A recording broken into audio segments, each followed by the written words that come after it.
now they're calling for a draft in the UK for young people as well. An army chief says that everyone in the UK needs to think like troops. Okay, what does that mean? You need to think like a soldier because they want you to think you are at war. Look at this graphic. These are the countries that NATO wants to start pulling troops from to reach 90,000 in order to, as the Sun says, prepare for World War III drills or do drills for World War III.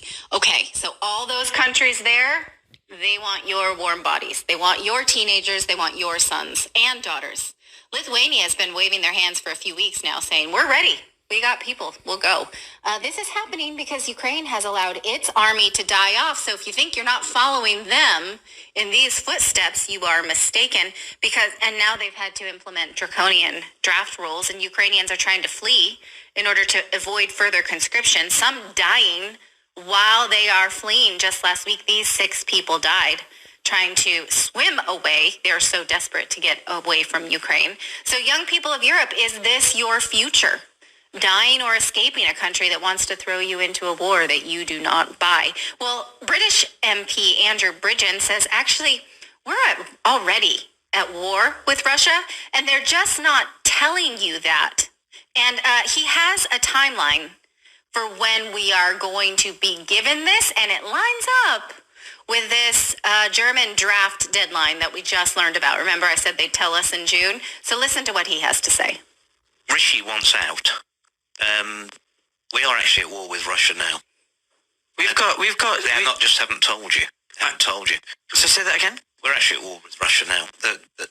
I met with Andrei Kelin, the Russian ambassador in London, a couple of months ago, and he said that we know that your people are firing those Storm Shadow missiles at us out of Ukraine because you couldn't train the Ukrainians to do it. So we know you're doing it, and I mean everybody knows that there are lots of US, UK, French. The French are in there. I thought it was the Brits were down on the ground and special advisors. Yeah. Training sessions and teaching them and showing them. Isn't that how? But they were apparently. That's how we started with the Vietnam War. Yeah. Dude, what the frack are we doing poking the bear? That's really stupid. They're determined to get us into a war with Russia, and thank God we've got someone in Putin who at least has got some brains. Now you sound like a Putin lover. Well, I'm not. I'm not convinced any of them are any good. But at the end of the day, if you look at the facts, since 91, we've moved NATO 1,000 miles nearer to Moscow. They haven't moved nearer to us. No, they haven't. Okay. Now, I want to apologize. Normally I catch the F words and try to bleep them, and I forgot. So I apologize for that. I just missed that one. That one's on me. Now, he later says that this war is not wanted by anyone who is, you think of, that's a leader. This is Agenda 3030 from the World Economic Forum, and that the 0.1% of the richest people in the world want this, and they don't care that your teenager will be drafted or the young person in your life will be drafted. They don't care at all. Watch. It's not a race between the blue and the red team to see who crosses the finishing line. This is a baton handover. Exactly. On all the big issues, net zero, COVID response, the WHO, the trans agenda. Who's pushing it then? Who's pushing it? Who's pulling the levers? It's Agenda 2030. It's the World Economic Forum, the 0.1% of the richest people in the world. The globalists? The globalists, yeah.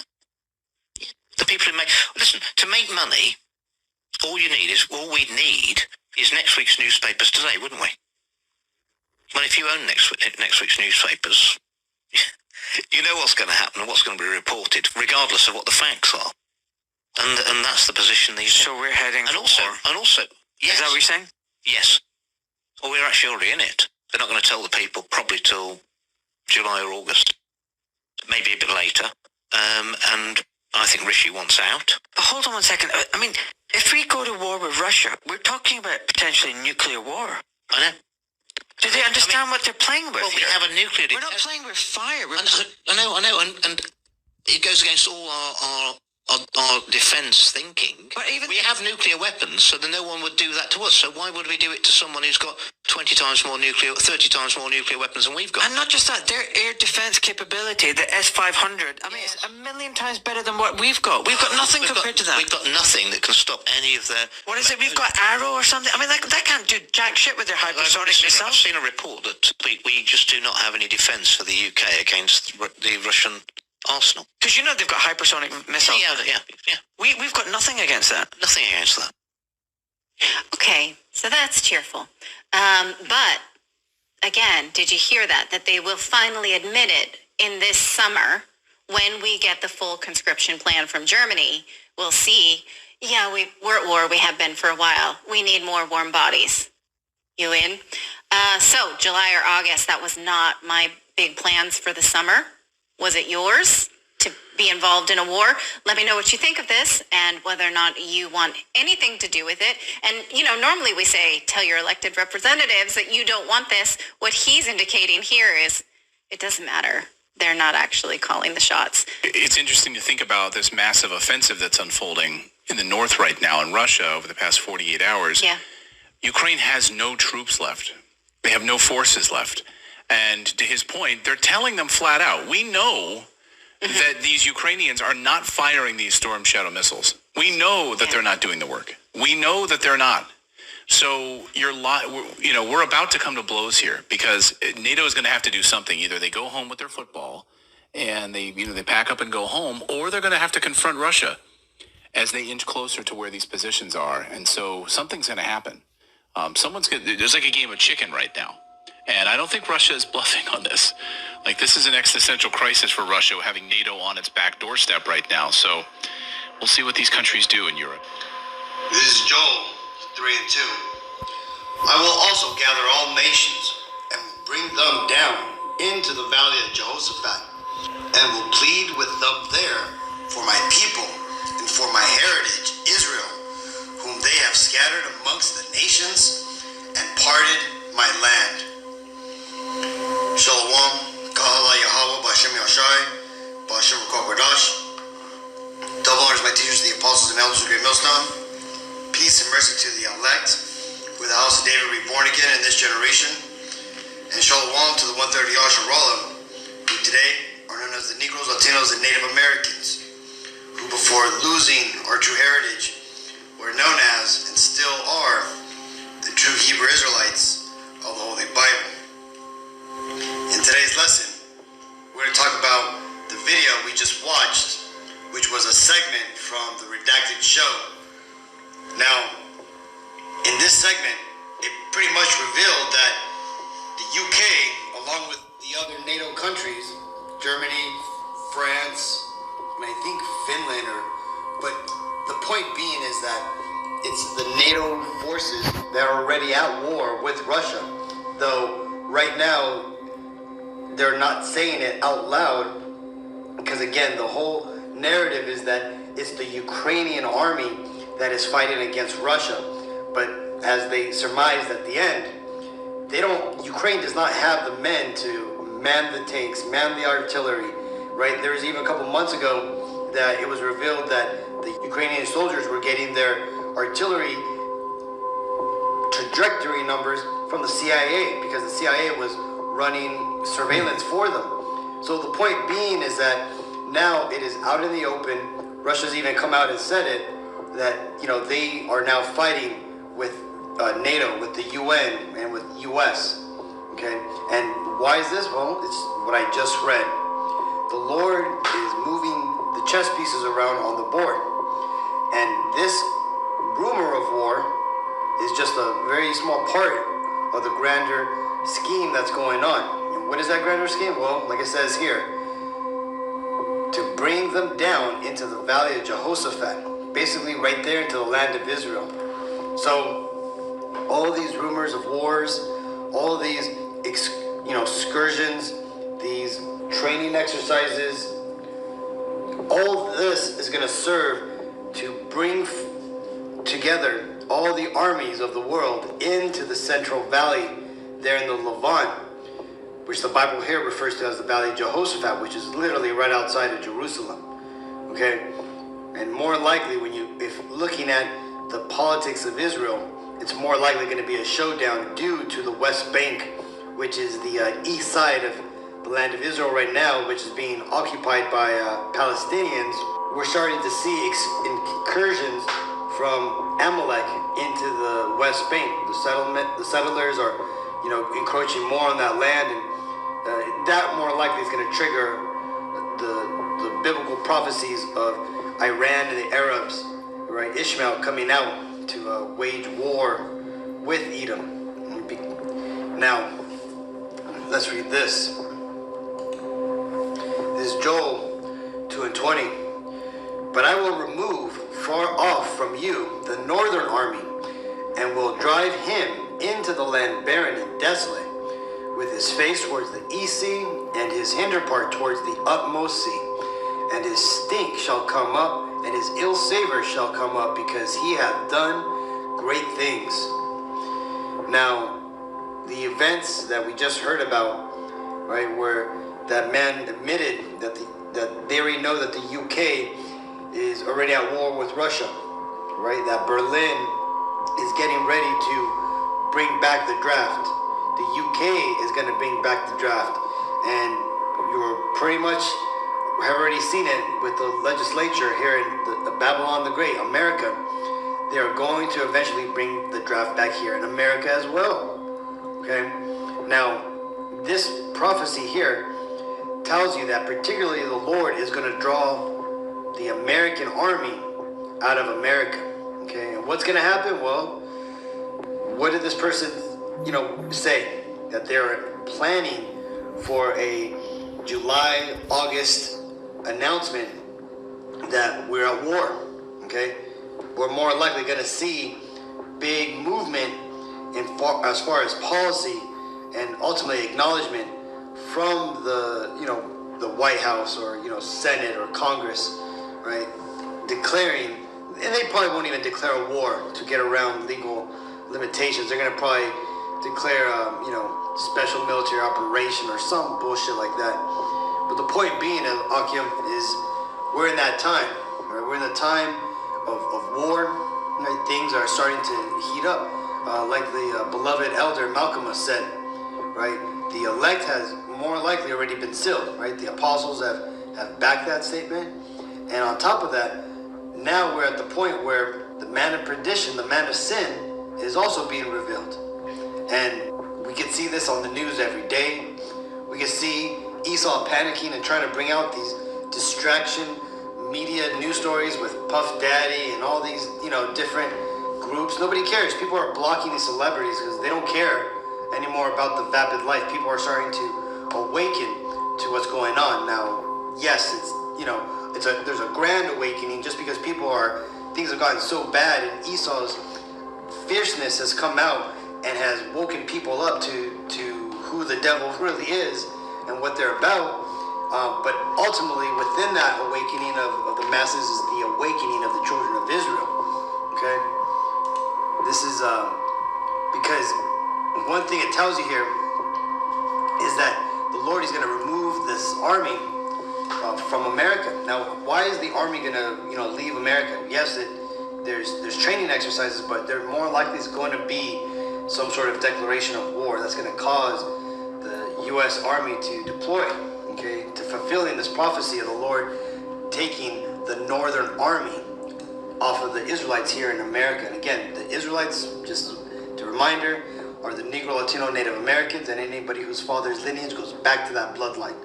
Those are the predominant Israelites of today.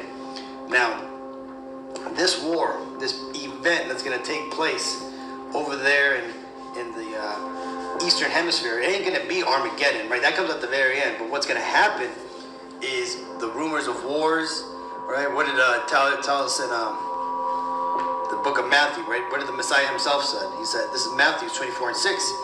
And ye shall hear of wars and rumors of wars. See that ye be not troubled, for all these things must come to pass, but the end is not yet. Wars, more than one. We're going to see the Ukraine war. We're going to more likely see the Taiwan war. We're going to see a North Korea incursion, more likely with South Korea. And America is going to more likely be there. There's going to be between Iran and Israel. And then that's ultimately going to be one of the major wars that's going to lead to Armageddon. You got Yemen versus Saudi Arabia. You have a lot of hotbeds around the world which are about to blow any moment now. So that being said, there's going to be a lot of wars, and that's going to fulfill, or that's going to cause, I should say, this prophecy that it tells us in 2 Ezra 16 and 34. In the wars, right, look at this, more than one. In the wars shall their bridegrooms be destroyed, and their husbands shall perish of famine. Let's actually start here. I'm going to start at 33. Because you got to remember, right, we're going to go into some crazy times. They're likely going to announce a dollar destruction by the end of this year, and more likely the new currency, the digital CBDC, Federal Reserve digital currency, is more likely going to be launched by the end of this year or beginning of next year. But we're going to see this happening, and in this, we're going to see wars break out. Right, a war is going to be a great distraction from all the events taking place now. Right, in Redacted was even talking about it, that people are saying that there may not be an election. Right, and we've all heard this rumor that Biden's administration is going to claim war powers and cancel the elections, just like Zelensky did in Ukraine. And why is that? Well, because like it's been said, these people, these Edomites that are pushing for this, they know what's at stake. They know this is their only turn, so they're gonna go, full throttle. And this is why we're seeing the most wickedness coming out of them now. But what did it say? Let's start at 33. The virgins shall mourn, right? And the virgins is just talking about the women out here, the young marriageable women, shall mourn, having no bridegrooms. Why are their bridegrooms gonna be gone? Why are the men gonna be out, not around? The women shall mourn, having no husbands. Their daughters shall mourn, having no helpers. In the wars shall their bridegrooms be destroyed, and their husbands shall perish of famine. Now, all we have to do to see this prophecy come to pass is look at the example of what's going on in Ukraine. A whole generation of young men have been wiped out. The military-age men in Ukraine are gone for. They're dead. Right? They're now fighting. The average age of a Ukrainian soldier is like 40, 45. Okay, and I think now they're conscripting younger children, and they've also conscripted women into this war. But the point being is that though Ukraine is being used as a money laundering system, it is also being used as a depopulation method. Okay, it tells us in the books, right, the New World Order, it tells you that they're going to use war, right, along with famine, along with plagues, to depopulate the world. Okay, and Ukraine, the youth of Ukraine, Zelensky and the heads there that are partying in Paris with their Bentleys and I'm sure their prostitutes, they sold out the men of that country. Okay, and now the old men are there being forced to fight, and ultimately are going to have to die off, knowing they got no future generations to take over. But that's another story, right? Ukraine ultimately is going to, Esau, Amalek, I should say, is looking to turn Ukraine into the new Israel. And why is that? Well, because when these Amalekites, Edom, came out of the Caucasus Mountains around, Amalek came out actually before that. He came out around like the 600s, right? And he dwelt there at the base of the Caucasus Mountains, which is known as Khazaria. But, I don't want to digress. That's a whole other thing. But the point being is that we're in for a crazy time, because not only, do we have the economy's destruction looming, but we also have the manufactured famine, that we've been seeing the destruction of all the, poultry places, the meat, the grain being destroyed, right? The destruction of the supply chain.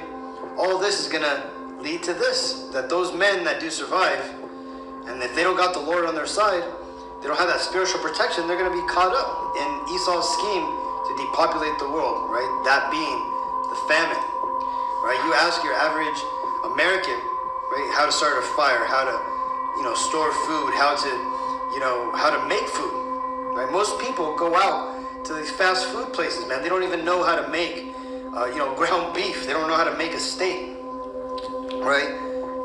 Most people can cook is an egg if you've applied yourself. Most people don't even know that. They'll eat cereal and junk food, fast food, things like that. McDonald's, Taco Bell. And what does the Bible warn us about? Right? It tells us here, John the Revelator gave us this warning. He said, this is Revelations 11:14. The second woe, which is World War II, is past, and behold, the third woe cometh quickly. Right? Because John the Revelator, seeing that these devils, these Edomites, when I say Edomites, I'm talking about the Caucasian race, right? They are pushing for these 3 world wars because this is how they take over the world.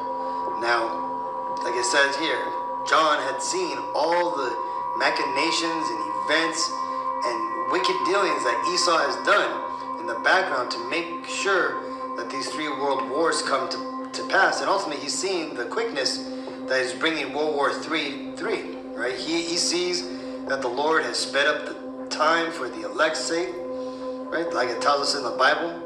He sees all the planning and scheming these Edomites are doing to try to take out us Israelites, right? Thinking that if they take us out, that the Lord will have to give them the blessing.